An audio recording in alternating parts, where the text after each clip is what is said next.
Hey Grokites, today we're gonna grok last night's Big Bang Theory episode. So if you haven't seen it yet, don't watch this video. Last night's episode involved Amy and Sheldon ending up at City Hall. Wow, it was a really big one. First things first, I'm sure you wanna know if I knew that Amy and Sheldon were gonna end up at City Hall before I read this script. The answer is no. We only get the scripts the night before we start rehearsing them, and I had no idea this was gonna happen.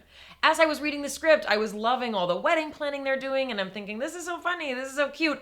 And then boom, we end up at City Hall. Total surprise to me. You're probably also wondering if I agree that Amy and Sheldon should have ended up in City Hall in this episode. To be quite honest, I think Jim and I were both surprised that this is where our characters ended up.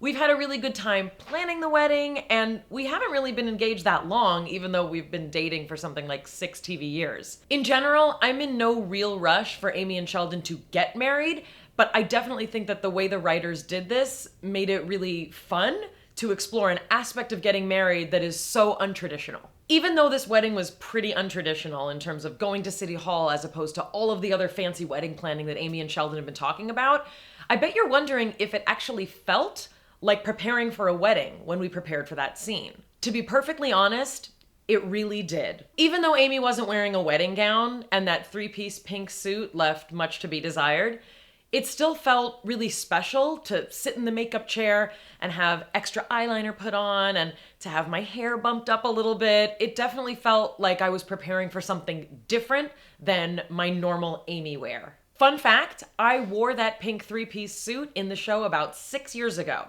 The miracle was that it still fit.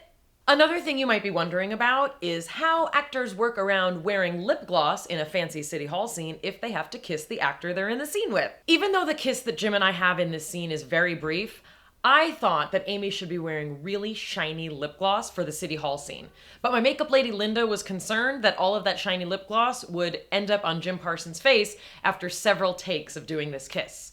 So we compromised. We settled for what's called a lip stain, which is this very fancy kind of lipstick stuff that dries on your lips, leaves them feeling kind of weird, but doesn't come off on the actor that you're kissing. Problem solved. I know a lot of you might be disappointed that Amy and Sheldon didn't go through with the wedding at City Hall, but I don't think that our writers could have come up with a better way to have Sheldon back out than to say that he wanted to share his love for Amy much farther and wider than City Hall would have allowed. I especially think that him comparing her to dark matter is one of the sweetest things our writers have ever written for Sheldon to say to Amy. And while we're talking about sweetness, the line where Sheldon says, "Are you disappointed we're not having a big wedding?" and Amy says, "We're here together, you're here with me, it's perfect." The original line said, "This is perfect." And I have no idea why. I always wanted to say it as, "It's perfect." And I think it came out, if not perfect, hopefully pretty close to it. For more information about this episode, check out the post I wrote about it at groknation.com. And subscribe to this channel for more Big Bang Theory related material and material about other fun things that we like to talk about here. See you next time.